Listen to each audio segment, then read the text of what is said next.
Hello everyone, welcome to the session. दोस्तों, अगर आपका टारगेट है 2026 में सारे बैंकिंग एग्जाम, चाहे वो आईबीपीएस प्योर क्लर्क है, चाहे एसबीआई प्योर क्लर्क है या आरआरबी प्योर क्लर्क है, और आपको क्वांट में डाटा इंटरप्रिटेशन में दिक्कत आती है, आपका वीक है डाटा इंटरप्रिटेशन, तो अगर आप इस वीडियो को एंड तक देखते हो तो आपको इसमें बहुत सारी हेल्प मिलेगी।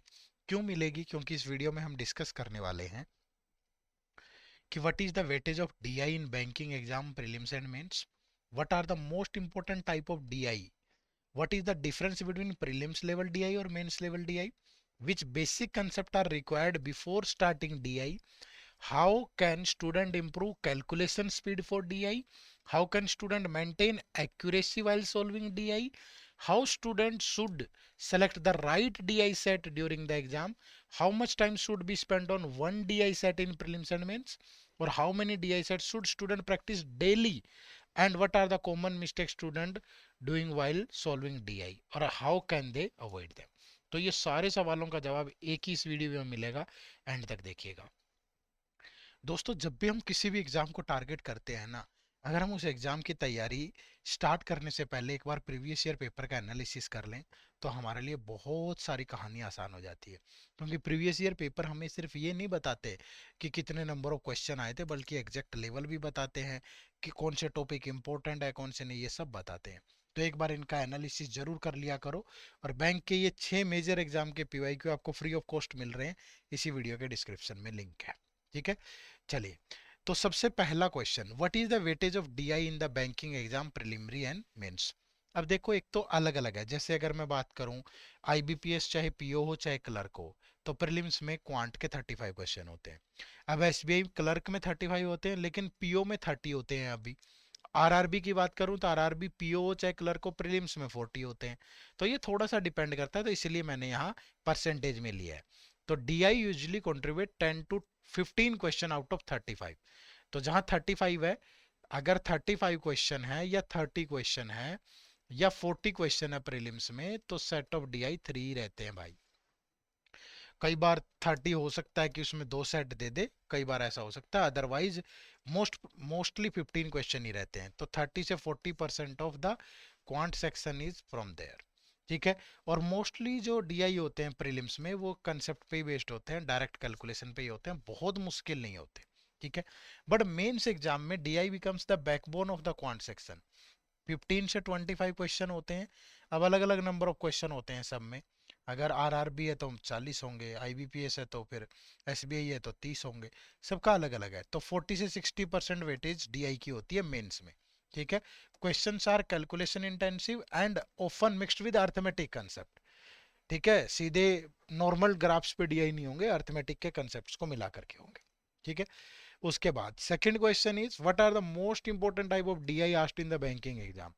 तो अगर मैं प्रिलिमिनरी की बात करूं तो प्रीलिम्स में तो यहीं तक ही होते हैं मोस्ट प्रोबेबली। मेंस में फिर आपका अर्थमेटिक वाला डीआई भी आ जाता है। ठीक है। हालांकि मेंस में तो ये यही तीनों पे ज्यादा होते हैं। ये तीन ज्यादा मेंस के पर्पज से इंपॉर्टेंट है। बट ये नहीं बनेंगे तो ये भी नहीं बन पाएंगे। ठीक है। तो bar graph, line graph, tabular DI, pie chart DI, caselet DI 2 बार लिख दिया हमने, सॉरी। फिर missing DI, mix graph DI, जहां एक एक पाई चार्ट दे दिया प्लस एक टेबल का कॉम्बिनेशन दे दिया और कुछ एडिशनल इन्फॉर्मेशन भी दे दी। कैसलेट डीआई, जहां एक पैराग्राफ की फॉर्म में चीजें होती हैं आपसे।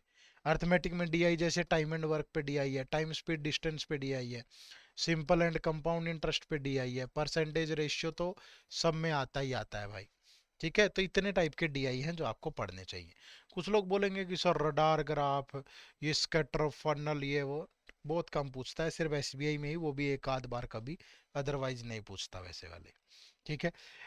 Third is, what is the major difference between prelims level DI and mains level DI? बिल्कुल कंपेयर कर देता हूँ। प्रीलिम्स का जो डीआई है वहाँ कैलकुलेशन थोड़ी डायरेक्ट होती है, बट मेंस वाला डीआई में कंसेप्चुअल बेस्ड कैलकुलेशन होगी। प्रीलिम्स में जो डीआई है वो सिंपलर होगा, मेंस का जो डीआई है वो थोड़ा कॉम्प्लेक्स होगा। प्रीलिम्स में जो डीआई है इसमें कम कैलकुलेशन होगी, लेकिन मेंस वाले में बहुत हाई कैलकुलेशन होगी। इसमें थोड़ा लेस टाइम कंज्यूम होता है, इसमें बहुत टाइम लग जाता है आपको। यहाँ बेसिक परसेंटेज और रेशियो पे बेस्ड डीआई है, बट मेंस में मिक्स्ड अर्थमेटिक के कंसेप्ट पे बेस्ड डीआई होता है।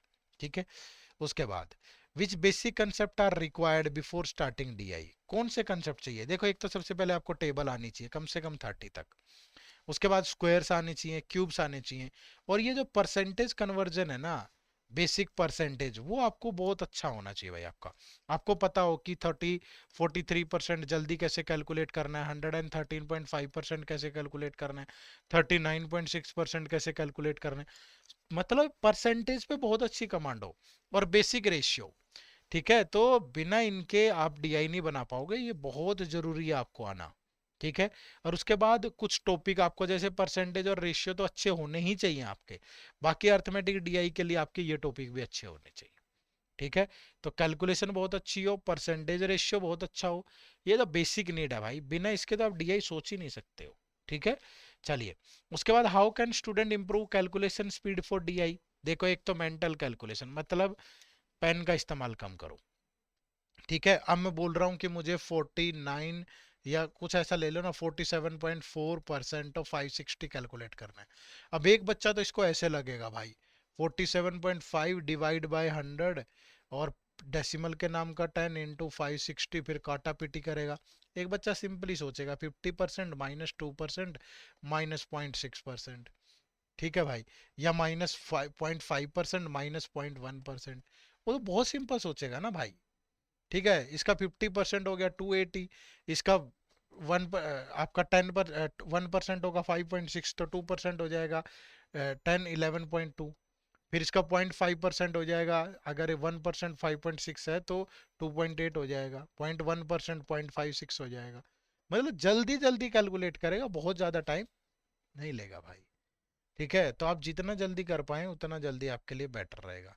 कोई बच्चा डायरेक्टली भी सोच लेगा कि यार ये तो 50% माइनस 2.5% माइनस 0.1% है।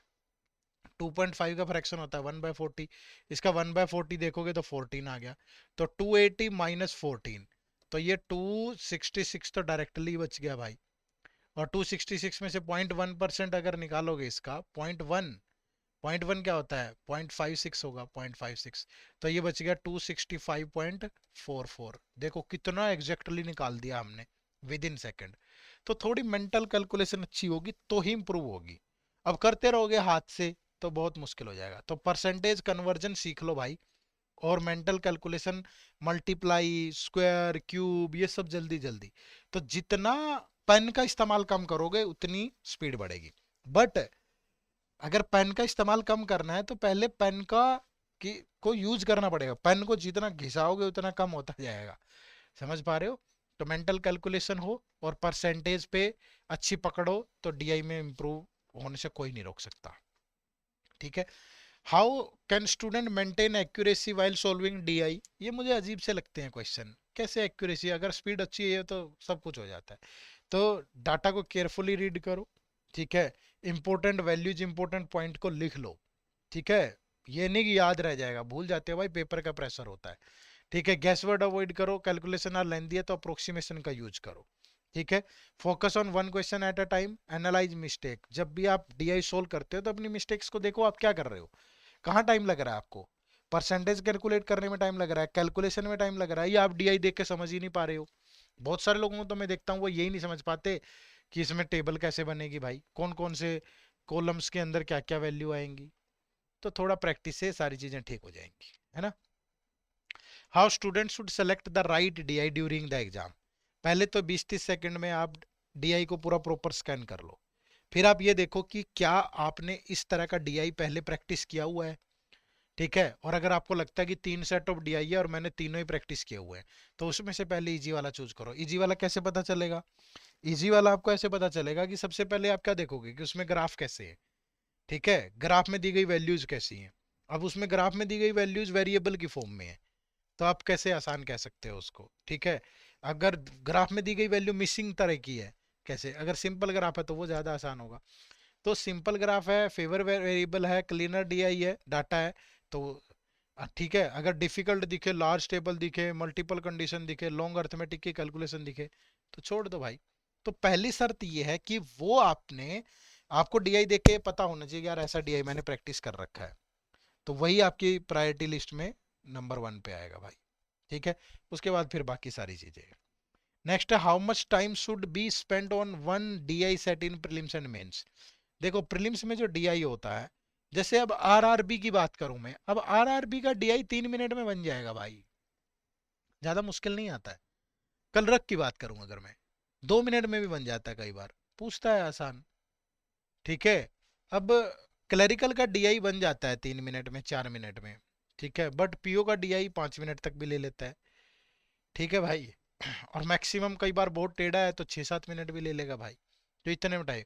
मेंस का जो डीआई है यूजुअली, अब जो 4-5 जिस पे 3-4 क्वेश्चन होते हैं वो 6 से 8 मिनट में भी सोल्व हो जाता है। कई 8-10 मिनट भी ले लेते हैं, और कई ऐसे भी हो सकते हैं कि क्या पता 20 मिनट में भी ना सोल्व हो। तो छोड़ो ना भाई उसको। आपको पता चल जाता है स्टार्टिंग में 1-2 मिनट लगाने के बाद कि यार ये डीआई किस रास्ते पे जा रहा है। अगर आपकी प्रैक्टिस ठीक ठाक है तो उसी अकॉर्डिंग टाइम लगाया करो। ठीक है। How many DI should student practice daily. तो एक तो जो अभी बिगिनर है ना, बिल्कुल स्टार्ट कर रहा है, तो 2 डीआई से स्टार्ट कर लो, 1 या 2 सेट डेली सोल्व किया करो। फिर थोड़ा 2-3 महीने हो जाए प्रिपरेशन को तो 3-4 डेली। लेकिन जब प्रीलिम्स क्लियर हो गया, मेंस देना हो, तो 4 से 6 डीआई डेली सोल्व करने हैं। ठीक है, तो आपका टारगेट होना चाहिए कि वीक में मैं 15 से 25 सेट ऑफ डीआई सोल्व कर लूं, जिसमें 2-3 मेंस के सेट भी हो, तो कहानी आसान रहेगी। क्योंकि डीआई मतलब सिलेक्शन। क्वांट में आपकी पजल्स, सिटिंग अरेंजमेंट, इंग्लिश में comprehension, cloze test, rearrangement, math में डीआई अच्छा है, तो मतलब फिर कौन रोक देगा आपको सेलेक्ट होने से। ठीक है।